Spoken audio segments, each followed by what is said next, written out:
స్ఫూర్తిదాయకం. అన్న రామన్నను మాట్లాడాల్సిందే కోరుతాం. జై తెలంగాణ, జై తెలంగాణ. ఎలక్షన్లో ఓడగొట్టి ఇప్పుడు సీఎం అని ఉడితే ఏం లాభం రాయ. హన్మకొండలేమో ఓడగొట్టి, హన్మకొండలు ఓడగొట్టి, తూర్పులు ఓడగొట్టి ఇప్పుడు సీఎం అని నీకు దండం పెడతారు. గ్రాడ్యుయేట్ ఓటర్లతో మాట్లాడుకుని. అందరికీ నమస్కారం. జై తెలంగాణ. నేను ఎక్కువసేపు ఏం మాట్లాడాను, కొద్దిసేపే మాట్లాడతా.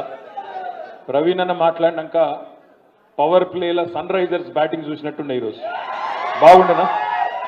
అందుకే నేను ఎక్కువ మాట్లాడా. కాకపోతే ఆర్ఎస్ ప్రవీణ్ గారు మాట్లాడుతూ నా యవ్వనమంతా ఇక్కడనే గడిచింది అంటే ఏమన్నా లవ్ స్టోరీ చెప్తాడా ఏంది అనుకున్నా. ఏం చెప్పలేదు. ఆ తర్వాత సీరియల్ పేర్లు మాత్రం భలే చెప్పిండు. మనసు, మమత, ఇంకేంటి అన్న, శ్రీనివాస కళ్యాణం. నువ్వెప్పుడు చూస్తున్నావు ఇవన్నీ?